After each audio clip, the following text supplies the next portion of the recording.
Los padres de Jesús solían ir cada año a Jerusalén por las fiestas de Pascua. Cuando Jesús cumplió 12 años, subieron a la fiesta según la costumbre y cuando terminó, se volvieron.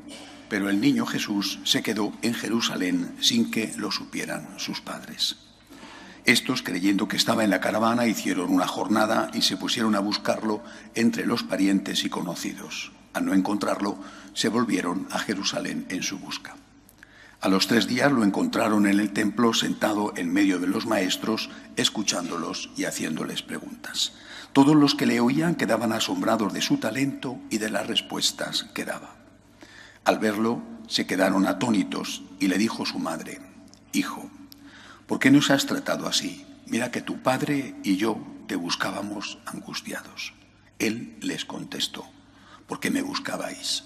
¿No sabíais que yo debía estar en la casa de mi padre?». Pero ellos no comprendieron lo que quería decir. Él bajó con ellos a Nazaret y siguió bajo su autoridad.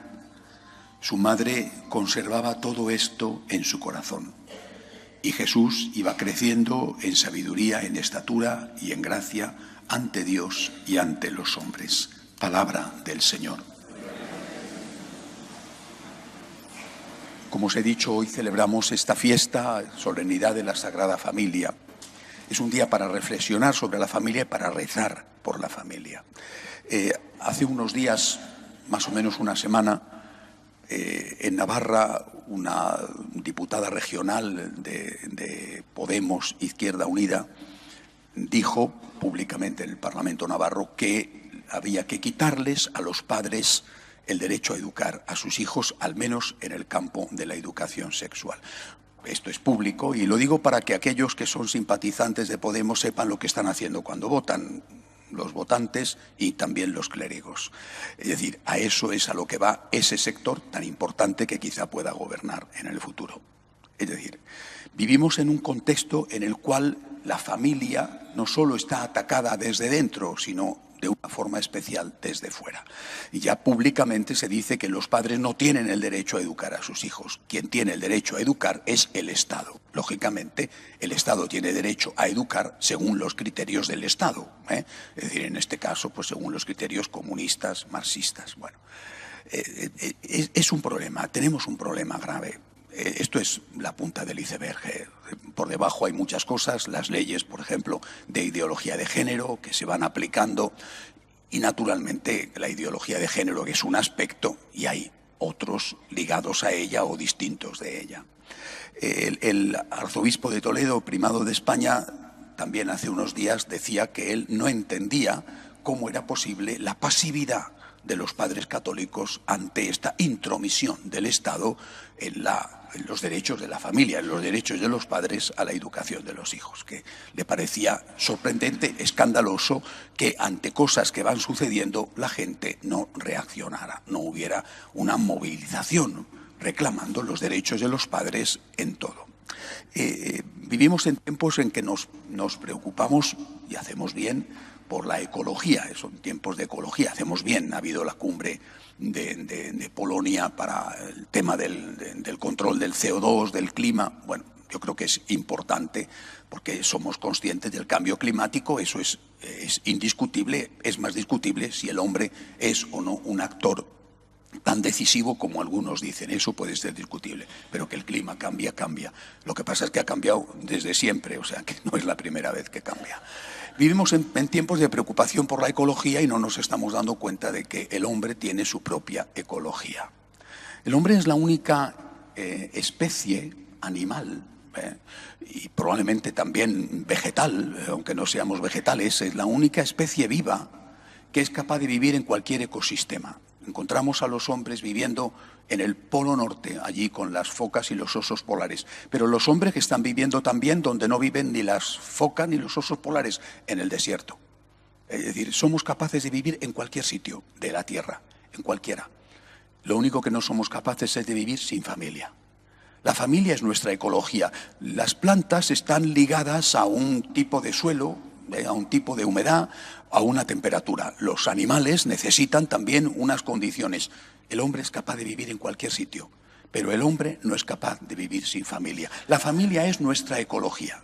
Sin familia simplemente no podemos vivir. Somos los más débiles cuando nacemos. Ningún mamífero es tan débil como el hombre cuando nace. Y además tardamos mucho en tener una cierta autonomía. Una relativa autonomía, no digo ya una independencia. Tardamos muchísimo.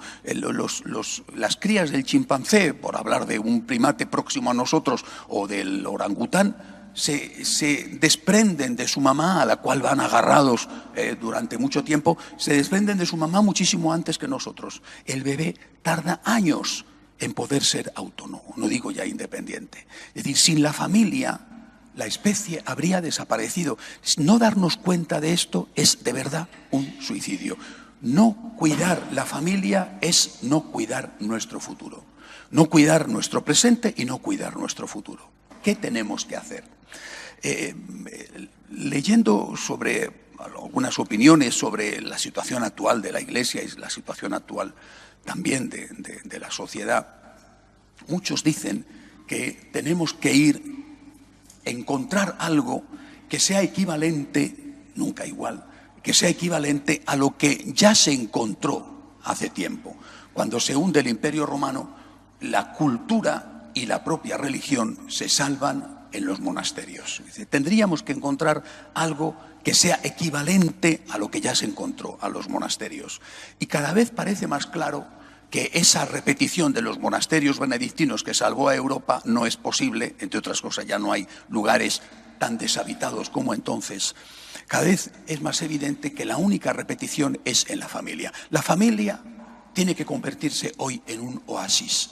La familia tiene que convertirse en un monasterio. La familia tiene que convertirse en la ecología humana, donde las cosas esenciales se conservan y se transmiten de generación en generación. Todos los papas, también el Papa Francisco, han insistido mucho, sobre todo en las Jornadas Mundiales de la Familia, pero también en otras ocasiones, han insistido mucho en decir que la familia es el lugar, por ejemplo, donde se aprende a amar. O debería de ser el lugar donde se aprende a amar. Y es el lugar donde eres querido por ti.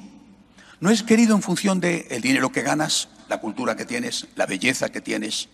No eres querido en función de quién eres, sino de qué eres. No cuenta tanto si has triunfado o no has triunfado, sino que lo que cuenta es, eres de esa familia, eres mi hijo, eres mi hija o eres mi hermano. Eso es lo que me importa.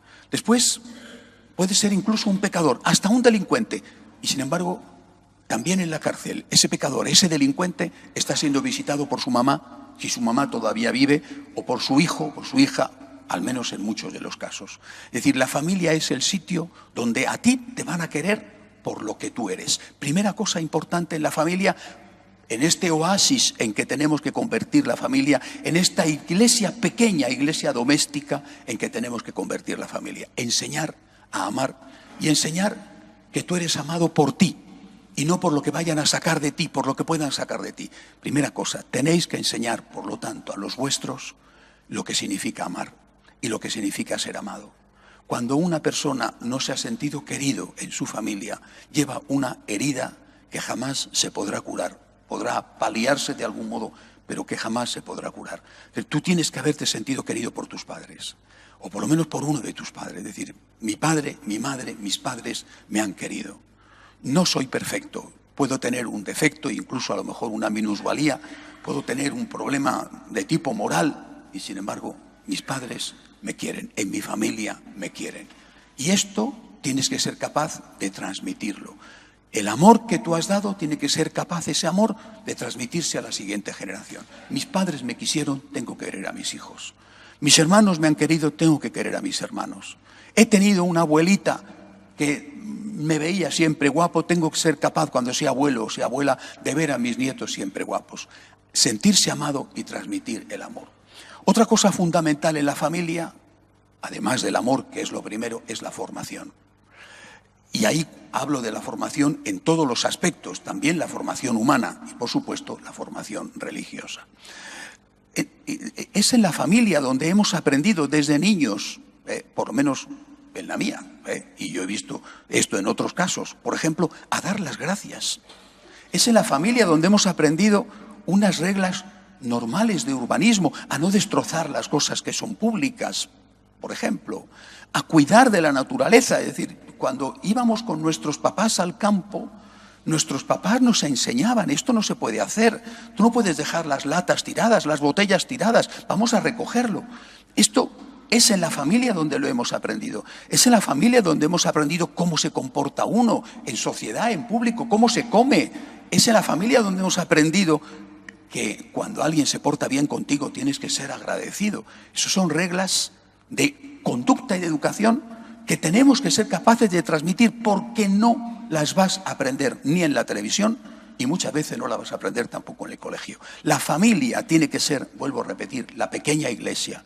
La familia tiene que ser el oasis, aquel monasterio medieval donde la cultura se transmitía. Y se tiene que transmitir también la fe religiosa. Es decir, antes de la catequesis, cuando el niño viene a catequesis a la parroquia, hay parroquias mejores y otras peores, pero cuando el niño viene a catequesis, normalmente viene ya con, por ejemplo, 8 años, que es la edad en que empiezan la catequesis de la primera comunión. 8 años significa que ha habido 8 años antes donde ha venido el niño con los papás a misa, gracias a Dios. 8 años donde la mamá, el papá, la abuelita, le han enseñado a rezar, le han enseñado a santiguarse, le han enseñado las oraciones, le han enseñado el Padre Nuestro, la Ave María. Esto es una familia católica normal, no una familia católica espectacular o extraordinaria, lo normal. Esto es lo que hemos aprendido todos nosotros. Hemos aprendido en nuestra casa, en nuestra familia, y así tenemos que transmitirlo, los valores morales. No se puede mentir, no se puede robar, no se puede calumniar. Hemos aprendido en nuestra familia lo que significa perdonar, lo que significa compartir, desde compartir un juguete hasta compartir la merienda con un niño en el colegio que a lo mejor no tenía. Esto lo hemos aprendido en nuestras familias. Cada uno seguro tiene sus propias historias y sus propias experiencias. Yo tengo ciertamente las mías y es ver a mi padre rezar de rodillas en casa, uno de los recuerdos más hermosos que tengo de mi padre, de Ávila, es decir, católico absoluto, de rodillas rezando en casa. Ver a tu padre rezando de rodillas es una cosa que te marca profundamente. Lo mismo que ver a mi mamá en la tienda dando la comida, es decir, lo que vendía en la tienda a las señoras, esposas de obreros que no podían llevarse la compra porque no tenían para comer, porque cobrarían a final de la semana o cobrarían a final de mes. Es decir, esto lo hemos aprendido en nuestras familias. Hemos aprendido en nuestras familias quién es Dios. Hemos aprendido en nuestras familias que no se puede comulgar en pecado mortal, que tenemos que confesarnos. Hemos aprendido en nuestras familias, repito, a rezar, pero no solamente las oraciones, sino a rezar. La familia tiene que ser ese lugar donde esos conocimientos humanos y religiosos se transmiten. Ahí tenemos ciertamente un problema, no solamente en los conocimientos humanos, sino en los conocimientos religiosos, porque muchas veces no se da buena formación. Yo recibo continuamente correos llenos de quejas a este respecto. Bueno, nosotros hemos puesto en marcha, ya lo sabéis, un programa de formación para niños, para que las familias tengan material para educar a sus niños, para que las familias tengan material para educar a sus adolescentes, no en competencia con las catequesis sacramentales de las parroquias, sino en complementariedad o a veces dándolo todo, porque en las parroquias, en determinadas parroquias, no se da nada o no se da casi nada. Lo mismo, un programa de formación para adultos. Es imprescindible una catequesis de adultos. Imprescindible porque la mayor parte de vosotros hicisteis la primera comunión, quizá unos cuantos os habéis confirmado y habéis recibido la catequesis de la confirmación y para de contar. Y vuestra formación es la homilía del domingo, que si no está mal, pues es una formación continuada basada en la palabra de Dios, pero en muchísimos casos, hay que ser sinceros, es una formación muy pobre, repetitiva del Evangelio o aburrida, insípida y desesperante. Es necesaria una formación de adultos. ¿Cómo vamos a transmitir la fe si no tenemos formación?